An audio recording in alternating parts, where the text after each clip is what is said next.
Okay, so the meeting will be recorded and will be put it on the department's website. Yeah, I may have to redo the beginning part of the presentation so that they're synced in. Thank you for that, Andrew. Okay. Kalāwahine has a current park at the top of Kalāwahine. Would like to ask residents who live at the top, how many residents and how often is that park used? Would anyone from the community like to chime in on that? Yeah, aloha. I'm Kema, and I live at the top of Kalāwahine. And because of the location, of course, those of our families who ohana that live below us, they won't walk up to the top. And so the park is primarily used by families who have children. And there's quite a few new children that have come into the area. So, I mean, I can pick specific families out that I see on a regular basis coming to the top of the park. But again, because we're way up there and you guys are way down, very few people actually make the walk up. But the park is used by those of us who live at the top. Mahalo for that. And Mr. Kema, I know that the department is proceeding forward with the repairs for your homestead area. If our land development staff hasn't been in touch recently, please let me know. We'll make sure that we get an update out to you specific to the foundational repairs that are going to be made to your homestead area. Yeah, thanks. That's not really an issue, but I appreciate the update. Yeah, okay. I do want to offer this time. Should there be any additional questions? Okay, the speed bumps are not being installed near driveways.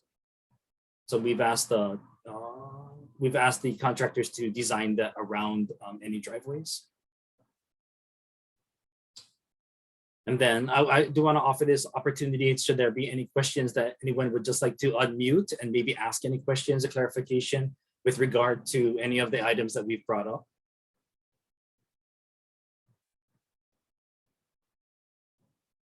Okay, and then for Noel, removal of the rusted barbecue grills would be appreciated in trimming of trees. Let's see.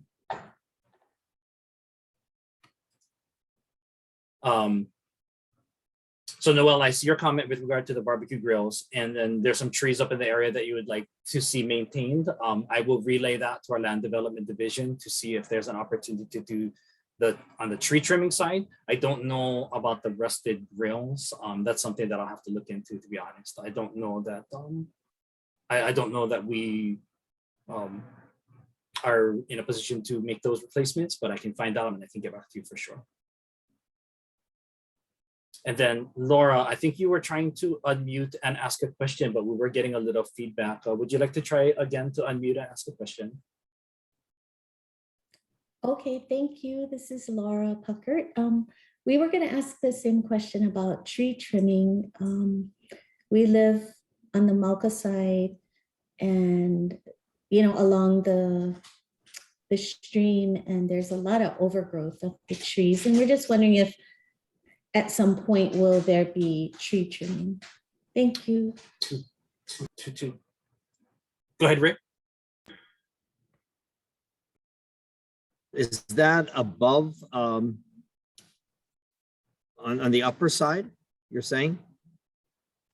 That is land management's, but we can take a look at it tomorrow or Monday. I'll take a look at it. I have your address, so I'll take a look at it tomorrow. Thank you. You're welcome. Thank you for the question, Laura. Question in the chat: will the water tank service just Kalāwahine? I don't believe so. Is there anyone from VWS who would like to speak to the intent or the purpose of the tank? I think you guys had mentioned in a previous meeting, but maybe Dominic, would you be able to answer that question for us? Sure. So the tank, this particular tank for domestic needs, so water service at homes and residences, services residences at a lower elevation around 80 feet. we operate our water systems based on gravity. So we pump water to elevated tanks and use gravity to provide adequate pressure to service homes, in the appropriate elevation. This tank would provide fire protection needs in the event of fire. There are fire hydrants at higher elevations than the residential services that this would provide. And it also does provide, so this community receives its water from a tank, which is at a higher elevation located in another community. And this tank, in the event that there was a problem with that system, we do then gain the opportunity at times to use fire hydrants and hoses and pumps to supplement the higher system with water from this tank as well. So it's sort of a emergency backup as well. Thank you, Dominic. I do see one hand up from iPhone, but I do want to speak to this. I understand that based on our previous meetings with the Papakolea community and members of this community, that there is a feeling that beneficiaries do not want to see the water tank installed. So I want to acknowledge that, because I think that's kind of the elephant in the room here. So I want to acknowledge that there is this feeling. However, if residents of Kalāwahine refer to the addendum within their homestead leases, they will see that in item number 7 of their homestead lease, the TMK for this water tank, as well as the park and the installation of the water tank, were disclosed as part of everyone's lease documents. So it's a situation that the water tank will be going in, and the conversation that I'm hoping to have tonight, and the department is hoping to have with everyone tonight, is how can we then proceed forward with the community to make sure if there's still an appetite for this community park, and how can we provide appropriate access for traditional and customary practices. Okay, so with that said, I want to go to the first yellow hand, which is iPhone. So I'm not sure exactly who that is. So I'm going to just say if you can unmute and state your question. Thank you. Hi, my name is Mark Coleman. I live in Kalāwahine Homestead area. Okay. My concern is Mauka of Kapahu on the tree trimming. The contractor has done a wonderful job removing some of those 70-plus-year-old trees. But my concern is they had cut a couple of trees, but the canopy is still, overhead, and it's into my property. I'm concerned it's kind of close to my house. I have cut these trees like 30 years ago to keep it away from my house. My question is, are they gonna trim the trees, but keep the tree, because it's a monkey pod. It's a lovely tree, and it's real old. But if they can reduce the canopy, because I'm afraid the thing might tilt because one of the main limbs have been removed. Thank you. Okay. I put an email address into the chat. If you wouldn't mind sending us an email with your name, address, and contact information, we'll get you connected with the appropriate teammates and see if we can address your concerns. Okay. Thank you. You're welcome. Okay, so I'm gonna go to Tamer. I'm gonna go to Ramona first, then Tamer second. So aloha, Ramona. If you could unmute and state your question. Aloha, Cedric and Kalāwahine Kevalo Papakolea residents. My question goes back to the tree trimming as well. There was a resident at the top of Kalāwahine. I don't have the address, but the last name is Moore. The gentleman who said he would take a visit on Monday to visit the homes up at the top. If you could please look for that resident and have conversation, because she expressed trees being very close to her home as well. And she verbalized issues with mold as well that's encroaching on her property. So I just want her home to be visited as well. Would you know her address off the top of your head? Email address? Or no, just the street address. We can look up her information. I can get her street address and I can email it to someone. If you could, the email address that I put in the chat is dhhl period, ICRO at hawaii.gov. If you go ahead and send that over, and we'll add that to the list. And with regard to this area on the Mauka side of the street, it's just hasn't been maintained. And I'm sure many of you who are original residents have seen that it just has not been maintained for years and years and years. So we're finally able to get to it now, and we're happy to do so. Go ahead, Tamar, you can unmute and state your question. Aloha. It's not so much a question, I think more of a statement.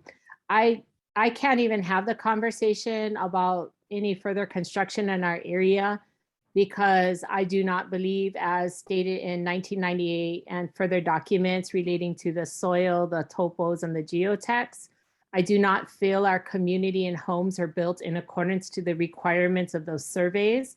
We have a number of homes that are imploding and shifting, mine included. I have a mini skateboard ramp that I have fixed my garage door 3 times because of the shifting and foundation. I just do not think this hillside and the type of soil we're dealing with the way our homes are currently built, can even withstand construction.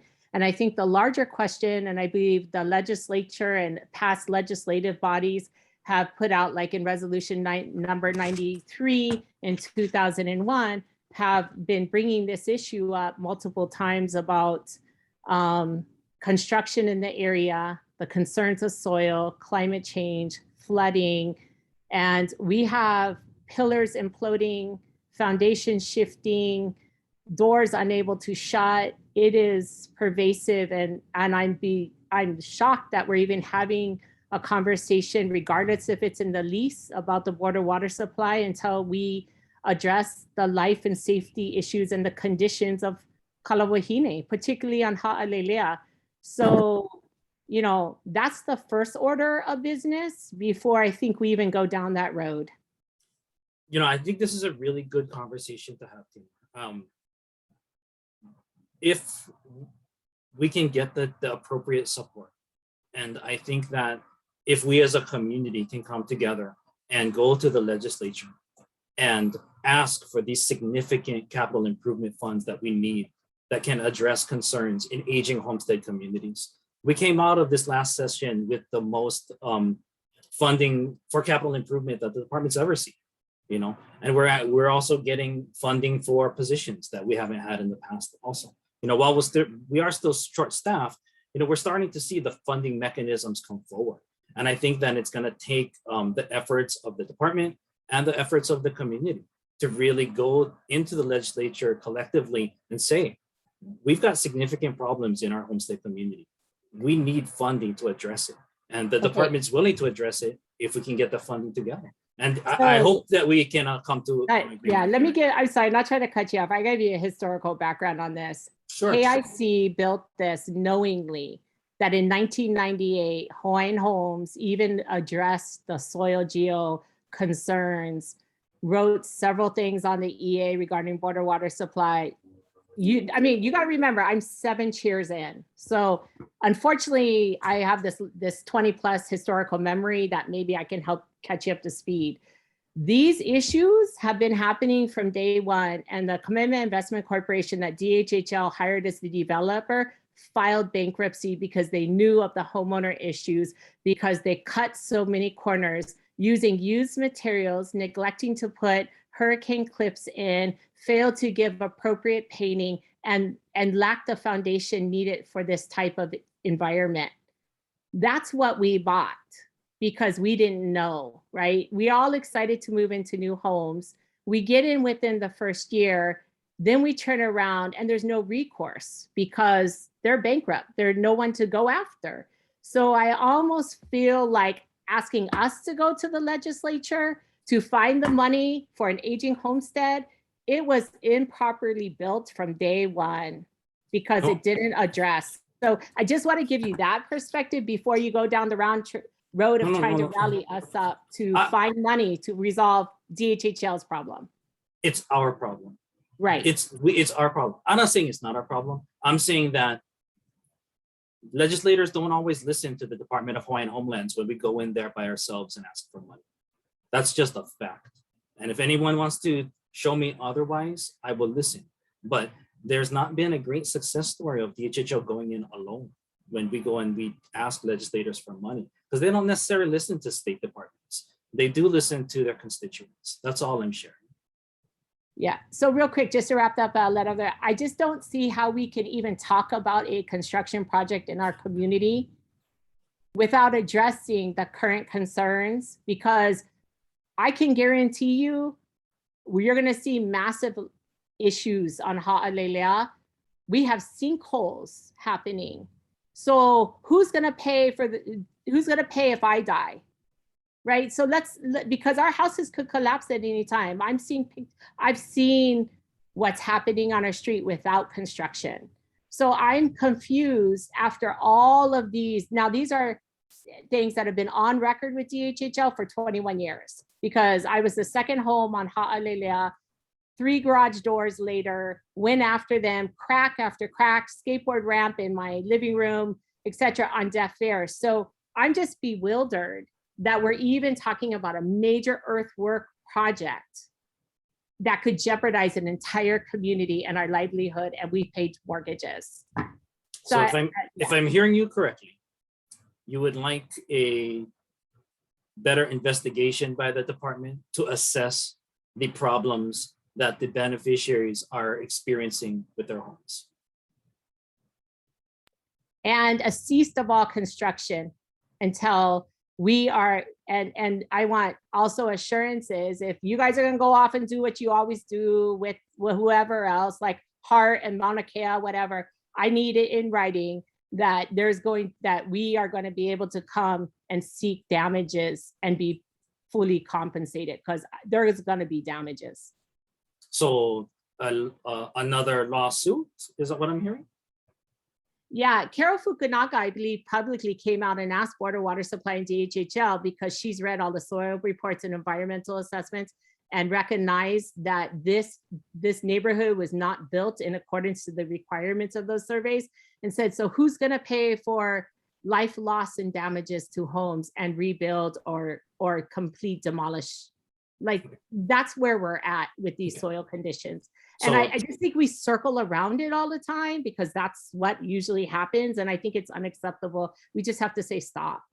So I'm hoping that this community is seeing through this particular effort right now that the Hawaiian Homelands is here and we're hearing this concern. Now, I may not have the authority to begin corrective action now, but what I can do is take the feedback coming out of this community and get it in front of the chairman's office and have them give us instructions to try to address these concerns. I'm seeing the concerns come up in the chat, environmental or hydrological concerns. So I hear you, is I guess what I'm trying to share. You're making it abundantly clear to me that these things need to be looked into. Is it fair for me to say I hear you and that I don't have an answer today, but I will try to arrive at an answer and come back to the community with one? Are you asking me a question? So you probably don't want to hear my response.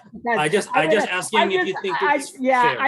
I just gotta let I think that there's other hands raised, so we'll go there. I want to know if my approach is fair. I think the approach should be there is no construction until our issues are resolved, period. So I think the Board of Water Supply should think of another spot, as resolution number 23 by the Senate in 2001 stated, because these issues were brought up again in 2001, saying go look at the 4 other proposed sites. So the legislature is fully aware that this area cannot sustain this kind of project. So why are we even having this conversation? God, what is that, 20 years later? This was in 2001.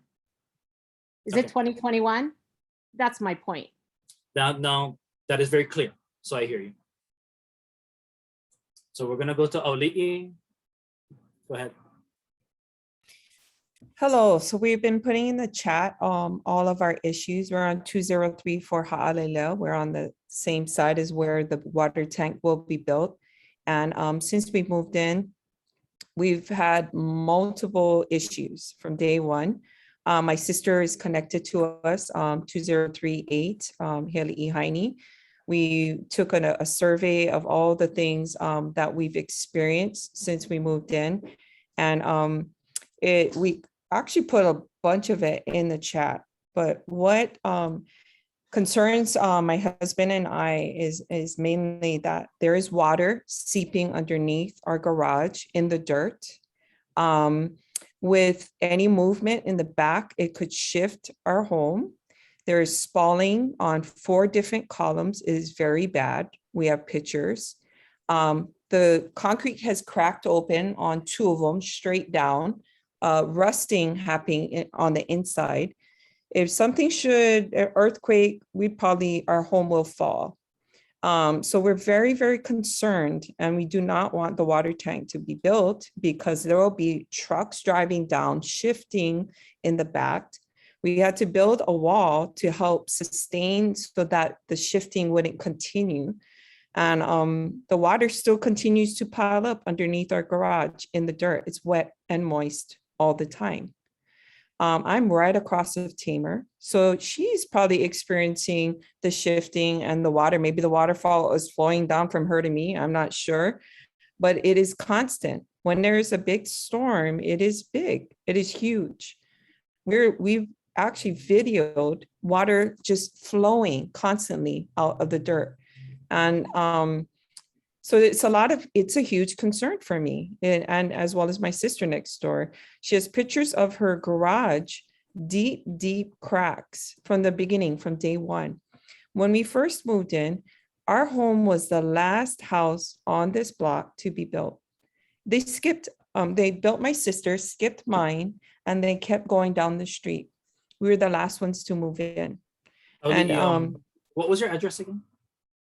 2034 Ha'alelea Place. Thank you. I'm sorry.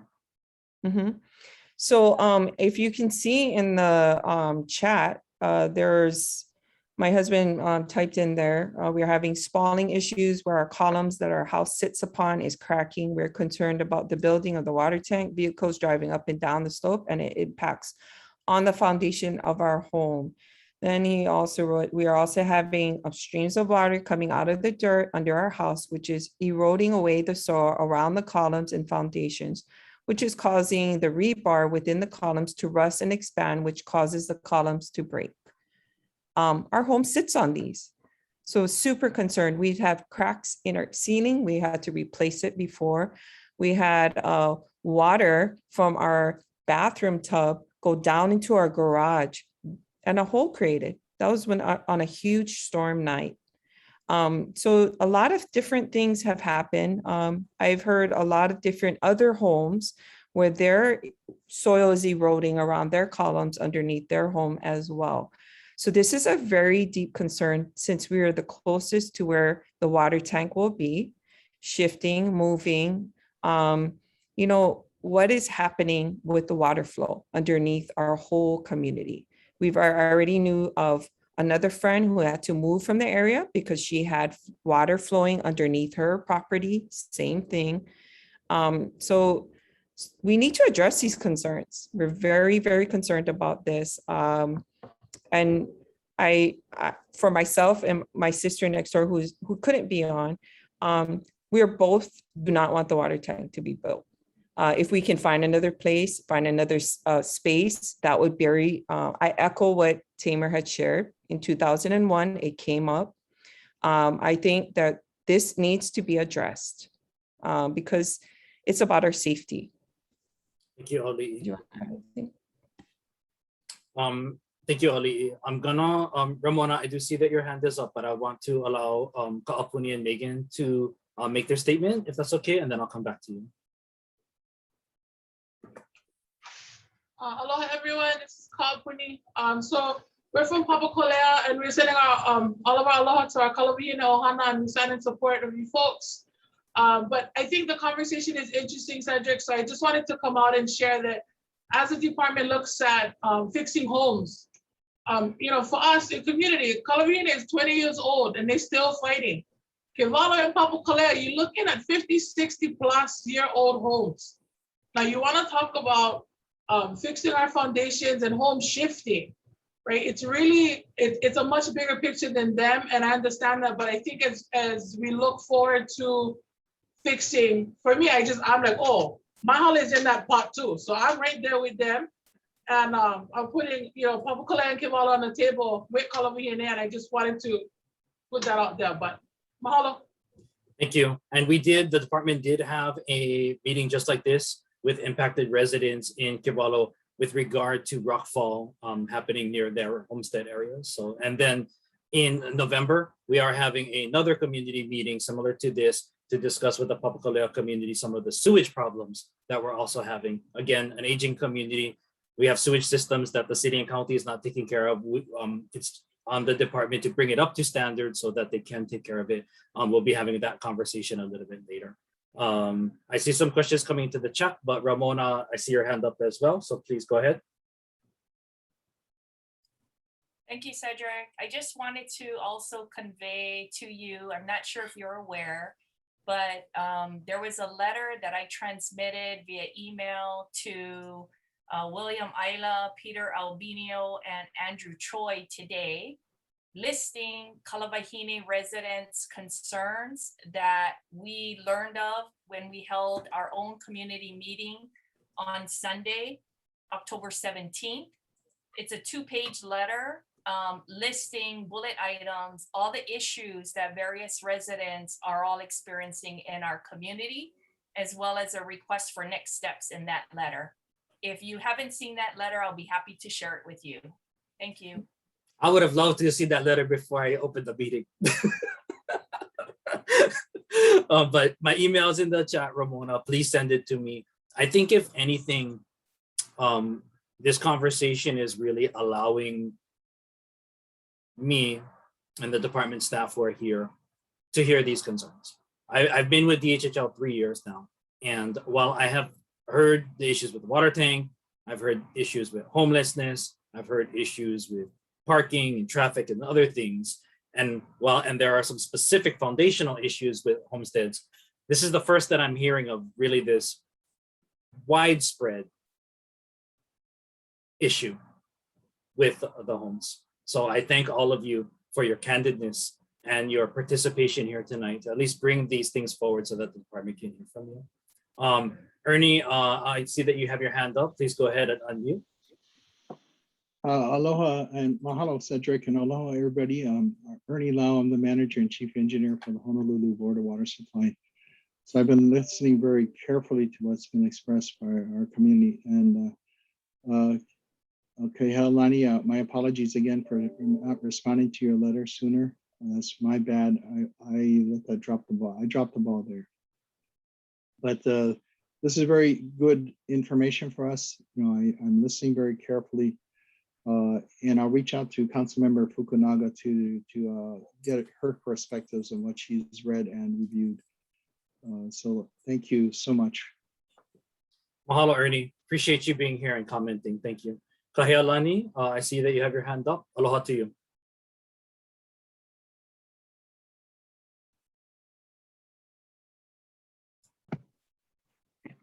Aloha mai kako o Kahealani ke ahi ko I noa noho au maki ia e noho o pula pula o Kalāwahine. I just want to share just a little bit because I know that a lot of our community members who shared said a lot that I share with their mana'o. So I'll go to our cultural and traditional practices. What I did not like is the fence that was put up, a gate was put there, and a lock was put on. And in our neighborhood board meeting, someone from the Board of Water Supply, I guess your cultural specialist, mentioned that we asked for the gate and the lock because we wanted to keep the homeless out. Our homeless issues were at the worst when the lock was on that gate. And we got all of that in recording from HPD, DHHL. It was after the sweep. They locked us out of this area where Ahu is at, preventing us from practicing our traditional cultural practices that we've been doing. And this, not the gate, has brought our community together in a positive way. Because before this gate and fence went up, the homeless started to move already. The only ones that were there were people who actually have a home, but they just go there every day. The person who accepted the help, I took him all the way to Miley to his new place where he is so happy. So because of that ahu and the gatherings we've been having there, that's what brought the community together. And that's what made the homeless people shameful go over there, because we would stand over there, chat, stand over there with our rake and clean, pull weeds, take care of all their rubbish that they left over there. And they shamed. And we went there every single day. I talked to everybody on the all the homeless on the street. And I became friends with some of them. So that fence and that locked gate that DHL and Board of Water Supply put didn't bring our people closer together. It locked us out and it stopped us from practicing what we love. And you know, I'm 51, I'm jumping that fence every day, go take care of the ahu. I jumping over the fence every day to go clean that area. So nobody told us there was going to be a lock on that gate. We thought we could just walk through because we police our own place. You know, that gate and the lock didn't help the homeless from staying out. That was our worst time that we had. So I would have appreciated if someone told us that the gate would be locked. No one told us. So we went there, we're shocked, you know? Yeah. That's my manao. Yes, I hear you. So Ernie, the just 1 second. And Alani, I do see your hand up. I'm gonna come to you next. Just stand by, please. So Kahea, I hear you. And you know, I think the fence was a knee-jerk reaction to community complaints, DHHL getting blasted in the news for failures to manage certain areas. Complaints from the community generated those news reports and caused, you know, as a State Department to react in the way a State Department would react, as opposed to the way a Native Hawaiian community reacted, which is the way that you reacted and helped to bring your community together. So as far as the department is concerned, I do mahalo you for your efforts there.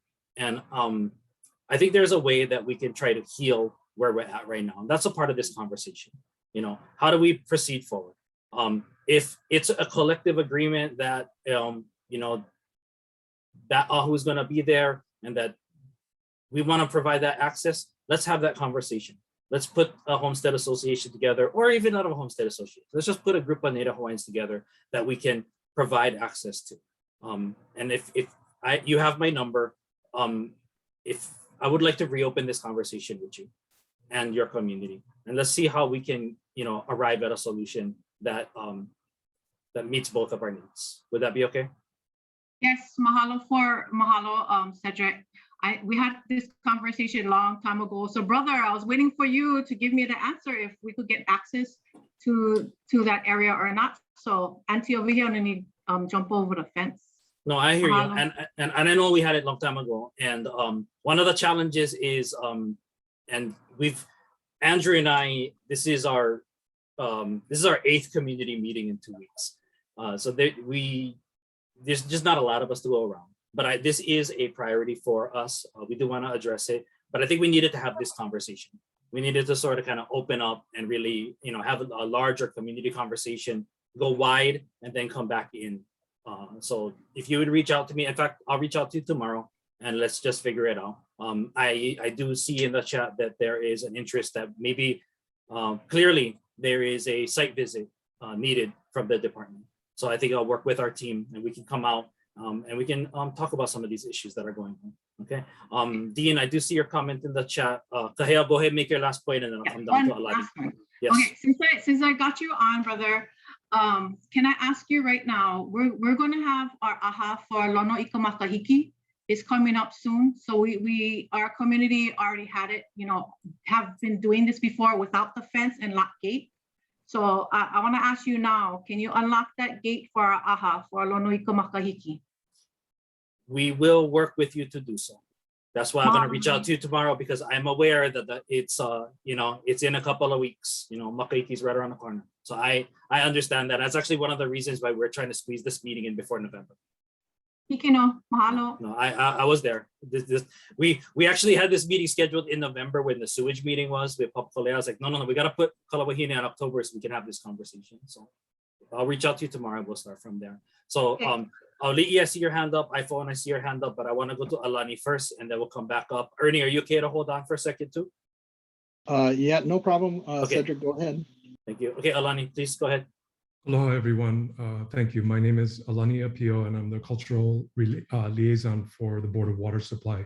First off, I wanted to apologize to all of you folks from who were at the last meeting, including you, Kahealani, because I misspoke. I didn't have the right information, and I thought that the Board of Water Supply was responsible for putting in that gate and that fence, and we weren't.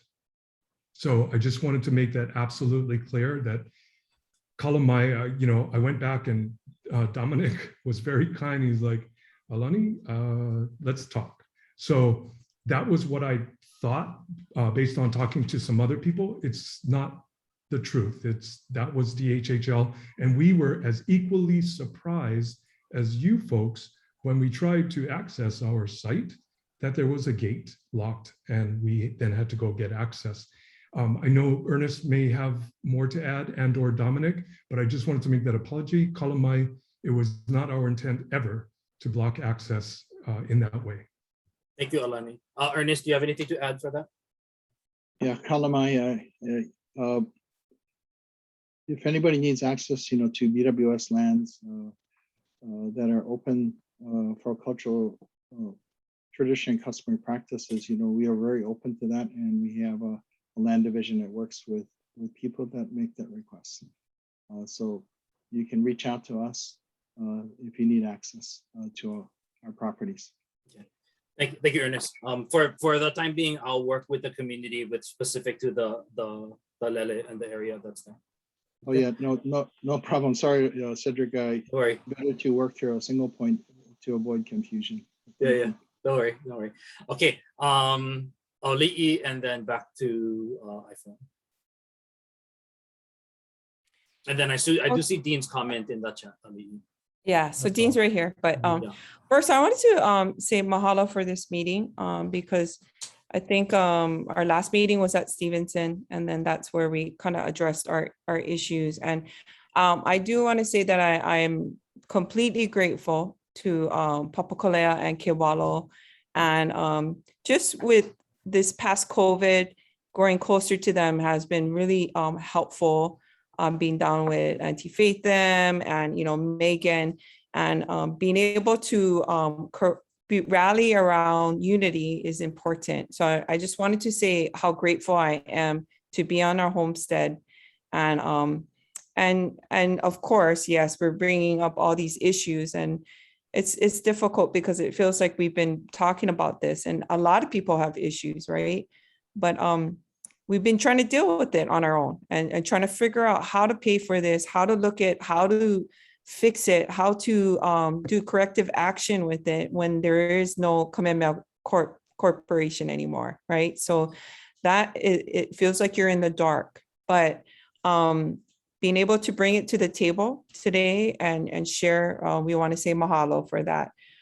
So just wanted to kind of reiterate and just make sure that you knew what Dean had here. No, I see it. I see the staff that he's reached out to in the past. So I've made note of it already. Okay, great. And I don't know if they're still there anymore because there was conversation and it took a while to get a response. They are, and just candidly, it's very likely that they ran into a wall, not knowing where to go to provide you relief. Because at the end of the day, we're all going to need each other to figure out how we're going to fund bringing forward this potential relief for beneficiaries. And so I'm just taking a few notes. That's what for your address. I'm gonna take your notes out of the chat here, and then we'll add that to our list of items that we need to address coming out of this meeting. Okay, thank you so much. We appreciate being able to express ourselves and be present. Do you have anything else? Okay, mahalo nui. Mahalo to everyone. Oh, Dean is good. He's good. Okay. So I just want to make sure before we move on. Mahalo. To the iPhone, I'm not sure if this is the same iPhone or the last one. Hi, this is Mark Coleman. Hey, Mark. I live on Ani Koo Street, but I'm kind of hearing what the concerns at the other side, about the shifting and water movement. My question is actually to Dominic Diaz, about the building of the reservoir, how deep the footing of the base, and what kind of rock density are they going to come across? And while they're excavating, are they going to use what kind of equipment, excavators or what have you, and then vibrations. And when they're compaction, when they're doing a compaction, all these vibrations might affect the other side subdivision. If Dominic can answer how deep and all that stuff. Thank you. Thank you, Mark, for your question. Dominic or anyone from BWS, are you folks able to address that? Okay. Off the top of my head, Mark, I wouldn't be able to probably give a fair answer to that question. What I could offer is to, go back to our structural and geotechnical engineers and get a response. I could also, ask them to, participate, in some kind of a forum to answer questions as well. Yeah. Why don't we do this, Mark? Why don't you go ahead and email us so that we have your contact information, and email us that question again, and we'll see if we can get you a response. And on the webpage for this project, we'll include that question and answer so that the community has it, that knows that we're responding back to your question. Cedric, this is Ernie. Ernie. Hey, Mark, did you work for Board of Water Supply before? Yeah, I used to be an inspector, retired. Yes. I thought I recognized the voice. I know. Yeah. Sorry, I put you guys on the aloha, but Mark. yeah, a lot of concerns. I was concerned about what I heard earlier about homes, the surface water or groundwater, causing homes to shift. So I'm just worried.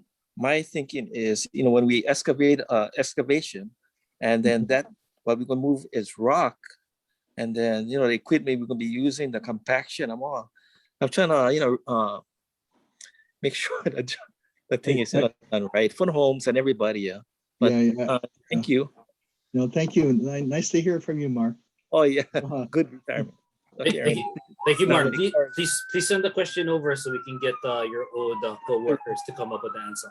Okay, thank you. Thank you. Kalama, please unmute and state your question or your comment. Oh yeah, we cannot hear you.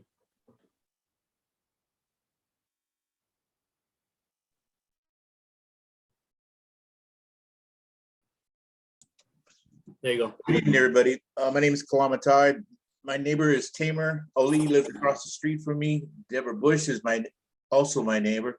I'm just on the cusp before you go over the hill on Ha'alilea Place. My question is pertaining to what Mark just mentioned.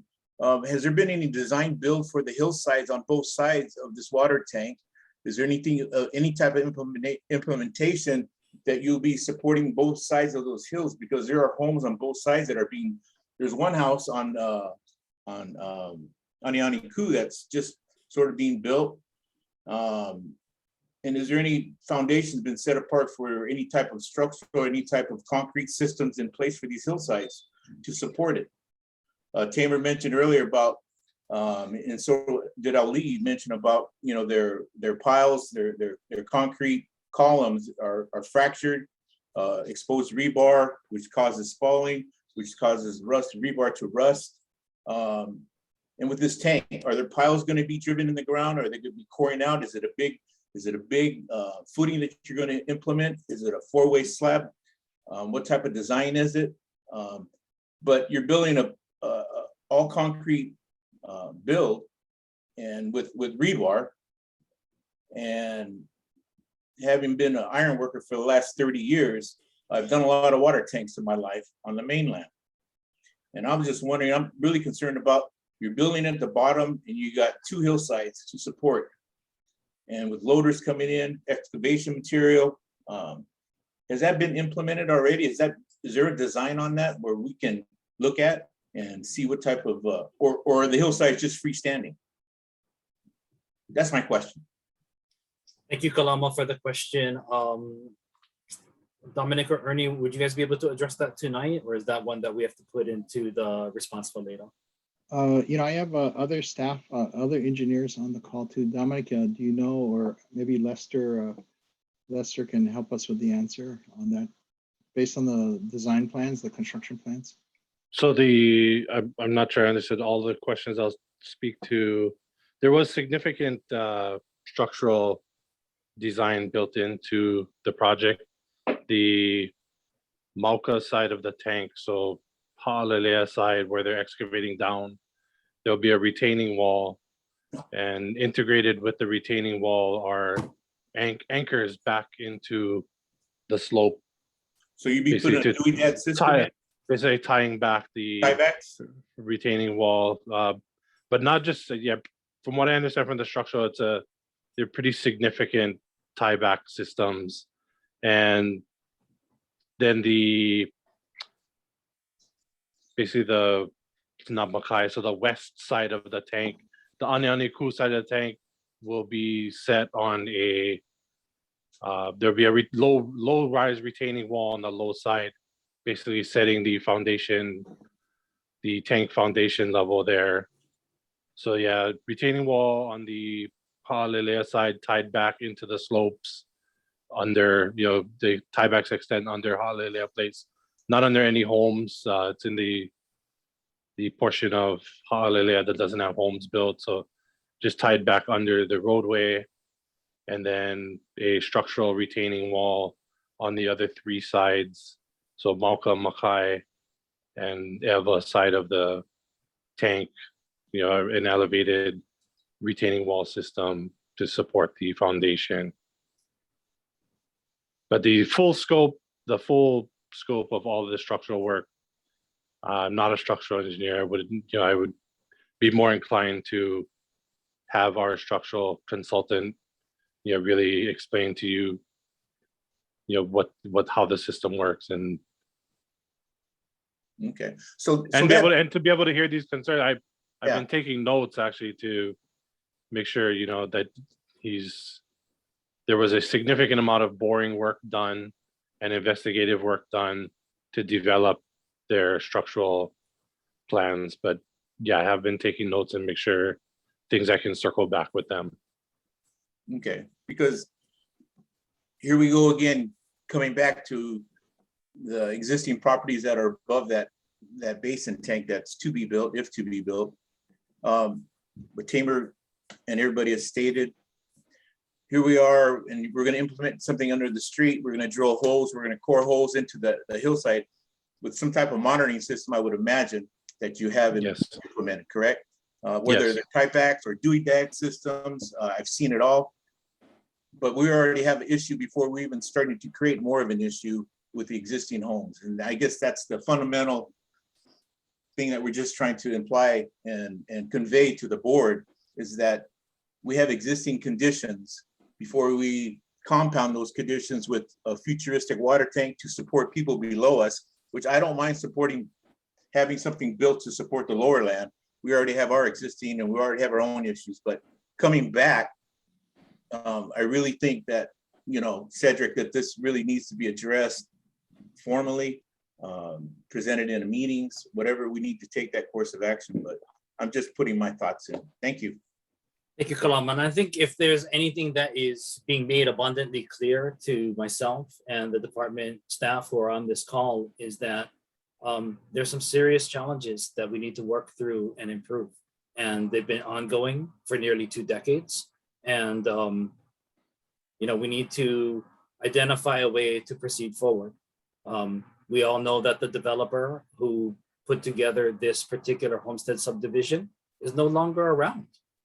The department and the commission who made the decision to proceed forward to develop this homestead community, they're no longer around either. It's us who are here, and we're going to need each other as we proceed forward. I don't know what the solution is going to be. I'll just be perfectly honest with all of you. But I'm hearing all of your concerns. And I think the first thing that we need to do is have a really good understanding and really good assessment of the universe of challenges that we're facing together. And if there's anything that we're hearing from this meeting, is that we need to do this. Tamar, please go ahead. Mahalo. So I just kind of want to follow up too with Kalama. Mahalo everyone too for the opportunity to share and have this conversation. So I want to go back further then, rather than talk about, borings and stabilization of a tank. The reality is the developer and DHHL, because DHHL subbed out this developer, DHHL is responsible for who they selected, did not do its appropriate steps to even be able to secure this hillside, quite large, extensive hillside, from collapsing, right? So I'm struggling with even having a conversation about how the water tank is going to be built, knowing that even when we moved up, there was major rock slides and even a death due to the fact that they left a ravine open that someone was trying to get through to their property because of the flooding that had come back and do some water stuff. So everything was, to be honest, piecemeal, used secondhand materials, poorly done. We live in unsafe conditions in an unsafe area. And I must say that there's nothing behind us along this hillside, and anybody on the hillside of Kapahu and the upper street or us, that pressure is just coming down.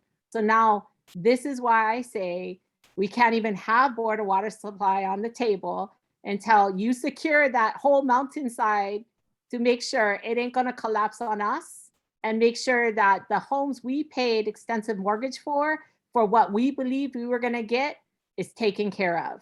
I know we got Board of Water Supply on the table, but I'm sorry, I can't even get past to have that conversation knowing the potential harm that any construction can do to the life and safety of our community and the people who live there. And not to mention, my understanding is houses in Papokolea are falling off hillside over there by Auntie Kule's house. So this area in its whole cannot withstand this type of project.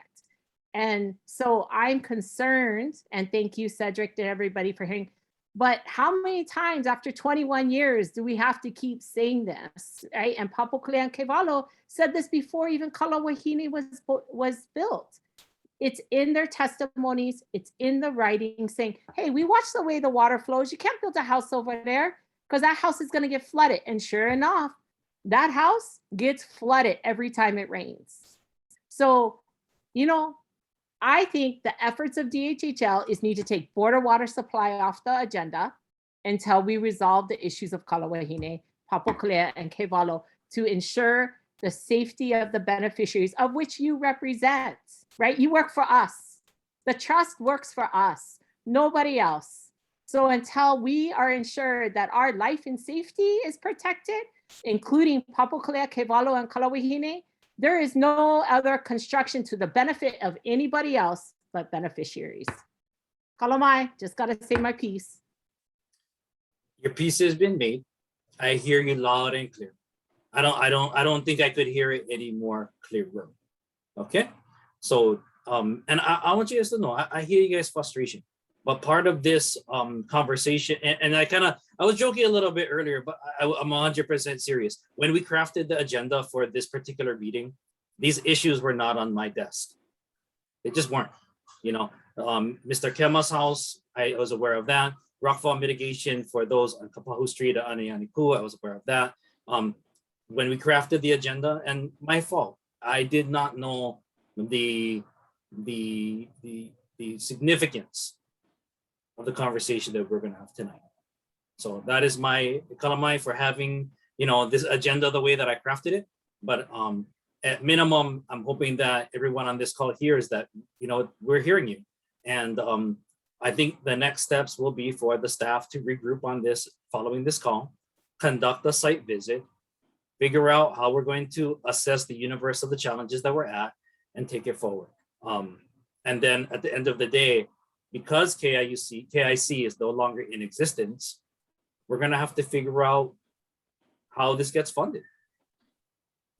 Does it get funded out of trust funds? Does it get funded out of legislature funds? We're gonna have to find it somewhere, somehow. We're gonna need each other to do. So I think the first thing we're gonna have to do is assess where we're at so that we can understand it and really get it reduced down to writing so that we're all clear on the different challenges that are at. And I don't have the authority here at this meeting to make assurances. I apologize, you guys. I am the communications guy.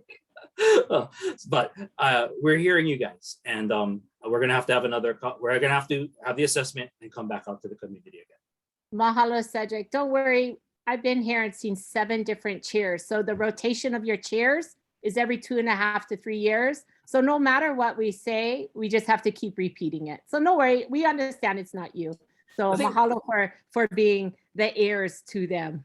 Yeah, and I think one of the things that the staff has been working on is there's a lot that, we have department staff that have been through the same amount of chairs. And I think it's on the staff to keep some of these issues continue to move forward, so that a future chair can't stop it, so that we can continue to proceed forward. And if we get appropriate legislative fundings and things like that put together, that we as a community, beneficiaries and the servants who provide service to you, we work together. And that's where this conversation is right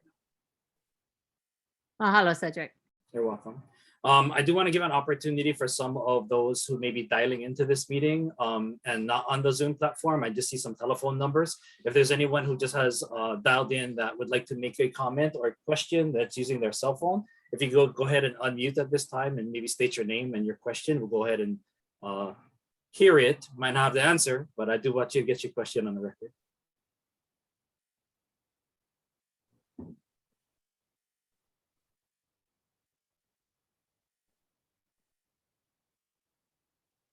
Okay, hearing none, I do want to see a couple of questions in the chat. One of the questions is, who is the data analyst in charge of keeping track of all of these notes over the years and into the future? An update in hardware and software is needed on DHSN, so information isn't lost between chairs and officers. I would like to share with you that I 110% agree with that. We are using a system for tracking applications and lessees that is almost basically a DOS-based system that was written by a staff person nearly 30 years ago. That's what we're working with, that and actual paper files. So we do need an upgrade of that type of computer system. But as many of you saw during the pandemic,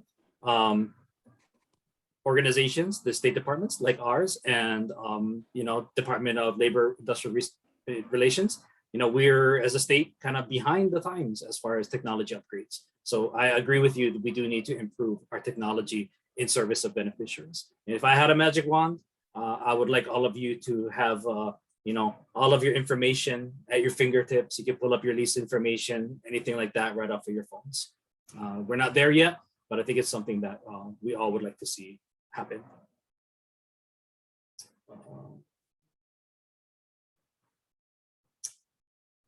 Yeah, we're still only at 7:45. Are there any additional questions or items that the community would like to share?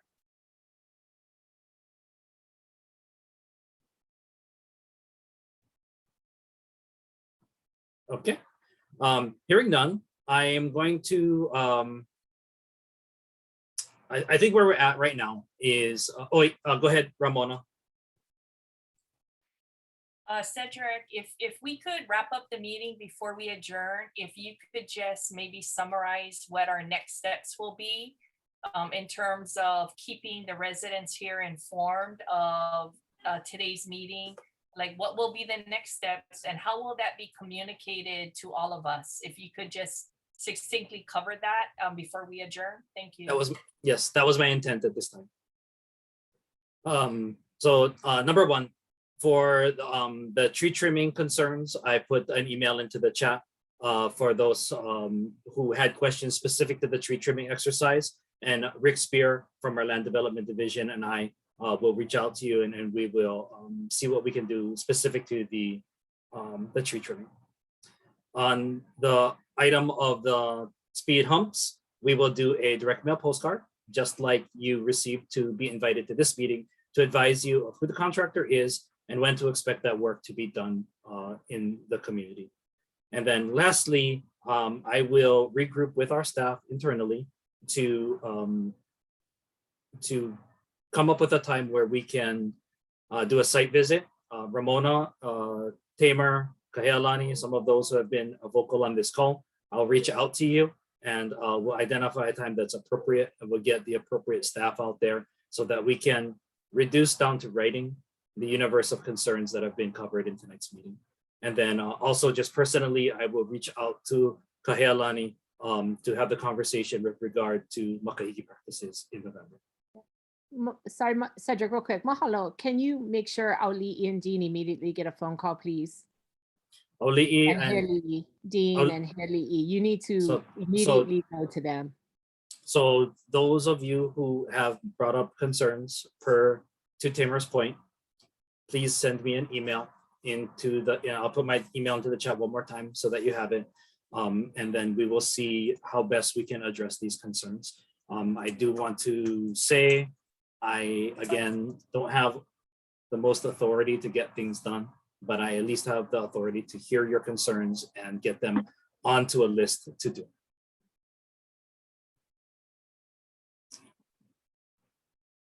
Hello. Hello. Hi, my name is Donna. Aloha, Donna. I live Kalāwahine. Did you say that you were going to have a contractor for the speed bumps? Isn't that still going to cause some structural damage to homes, even though it may be on the lower part of Kalāwahine? I live on the hill, but I am concerned about Ali and her sister and, you know, everyone on the lower part, because the speed bumps will still cause structural damage to homes in the area. I don't have the answer for that at this time. I will have to ask. We had an engineer design the installation of the speed bumps based on the feedback from the community that went up to Councilmember Fukunaga's office and Sylvia Luke's office to get us to proceed forward with this work. But we can, I can have the conversation with our construction team and come back to you folks with that answer. And as you are seeking updates, as I had mentioned earlier, construction updates will be added to the department's website where you found the Zoom information to dial into tonight's meeting. Okay, we couldn't find it as we were looking, but okay. No, but they're please not. be aware, right? They're not there yet. Don't want any work to be done. Yes. Okay. As long as you know that right now the community is concerned that we don't want any construction being done until the other issues can be addressed. Correct? I hear you on that, but I just want to be sure that everyone on this call understands that it wasn't DHHL's idea to put in the speed bumps.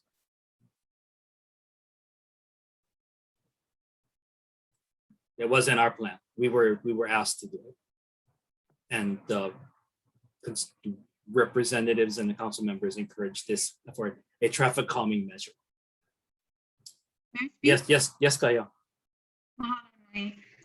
So the history of the speed bumps, I know that it was requested earlier, but I believe this request, but please correct me if I'm wrong, was requested by maybe one person, because I know before we were kind of concerned about the speeding. But then when Richard Sue brought up, you know, when the emergency vehicles come up, it's going to slow them down. It's going to cause damage to the vehicles. Then I thought, oh man, okay, well, getting old now, I might need an ambulance or a fire truck to come. It's going to slow them down or damage their vehicles. Then I'd rather stand on the street, hold signs and say, yo, are you homesteaders, slow down. We got kupuna now. We got small children. Take it down a notch. Or auntie, you can stand on this corner every day and slow your, oh, I was gonna say something else, slow your color down. I would rather do that than put in the speed bumps. And that is just the mana'o that I have learned from a firefighter that lives on our street. We get like maybe 7 retired firefighters that live in Kalāwahine, but that's my mana'o. I'm so surprised. The first time I heard about speed bumps was at this Halavai, at this meeting. I never knew that was gonna have speed bumps before. But I know some people, one person brought it up about speeding, and that was my solution for us as a community to get out and say, slow down, just straight up to their face. So now we're gonna have to deal with emergency vehicles having to go over these speed humps and slow it down, and maybe they don't light come up because going ruin their vehicles. But that's just something maybe that we should have talked about, because I never knew that. And I know that speed bumps are needed because people don't listen. So It's between. I agree. Speed bumps. So I hear you on that. With a lot of times when we get funding to do things, it comes with some instructions. So I'm hearing in this meeting that we should double check to make sure that the installation of these speed bumps aren't going to cause any unintended outcomes or damages to some of the structural concerns that have already been shared. Am I hearing that correctly? I'm getting some nods. It's nice to hear, but when you can't see cars coming up or coming down Kapahu Street, I mean, I would just hate to see my granddaughter accidentally get hit by a car, because even though I'm at the very top of the hill, people are still speeding. So, unless we all sit out there and say, hey, slow down. I mean, that's one answer, but who's going to do that late at night? To me, the speed bumps will solve that issue in terms of slowing people down going up and down Kapahu. And that's the goal. Thank you. Thank you. Kalāwahine. I can hear you. Go ahead. Oh, it's me. Okay. For the issue on speed bumps, if there is a concern to have it or not to have it, I still think there should be another assessment done within the community to be engaged, and then to have another assessment with our current construction and land and shifting as well before it is installed, because there is more issues than there is cons for having the speed bumps here in Kalāwahine. So yeah, thank you. So I think that and I see, Ramona, your comment in the chat with regard to the cars. I think there may be an opportunity for the community to have the conversation internally. We can, DHHL, we can help to facilitate it, but as your servants on this project, we need some clear direction, and I want to make sure that we have that amongst the community. So I think that maybe we can have another conversation about where to go here, so that we are clear as to the type of service that we're providing for this homestead community. Does that sound fair? Now I got to figure out how we're going to do it in the pandemic time. It would be easier if we could have a cafeteria conversation, but I will. I'll add that to the growing list of outcomes for this meeting. Bless you, Ring. Okay. As we are getting close to 8 o'clock, I do want to just do, if there's any last comments before we adjourn. The Department of Hawaiian Homeland staff and myself have quite a bit to work to do coming out of this conversation. Okay, hearing none, I would just like to send a heartfelt thank you to each and every one of you for making time to be here tonight and to share with us your concerns in this forum. And with that said, please everybody have a good night, have a safe weekend, and we'll be back with you as soon as possible. Mahalo nui. Mahalo nui, everybody. Aloha, Mark. Okay. Okay, hello everybody.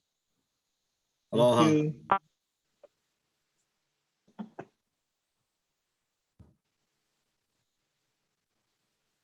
Good to see you, Ernie. How's it? Well, hello, everybody. Appreciate it, you guys. Thank you. Thank you. Thanks for sharing your mana'o.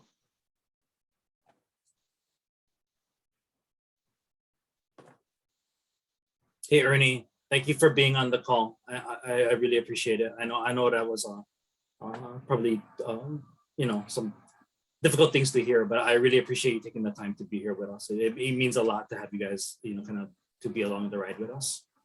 Yeah, thank you. I appreciate you facilitating the discussion, and there's a lot of new things I learned tonight. So me too.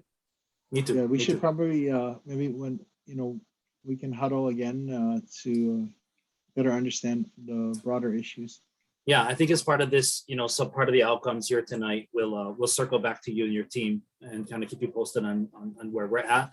And, we can kind of have a larger conversation. We got to get them. I think I got to get the chairman up to date on tonight's conversation. Andrew, would you agree? Yep. Yeah. I We need appreciate to- Kehaulani and she's sharing her manao. So Yeah, thank yeah, you. yeah, yeah. Thank you. Aloha. Good night.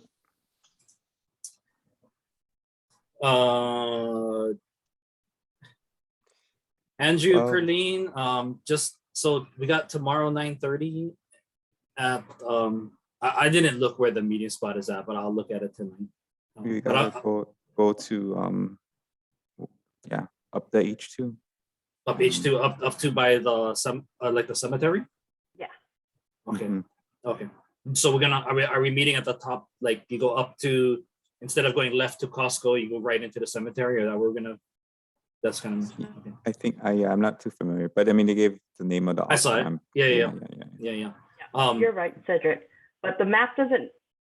The map he drew doesn't line up, But it looks like you kind of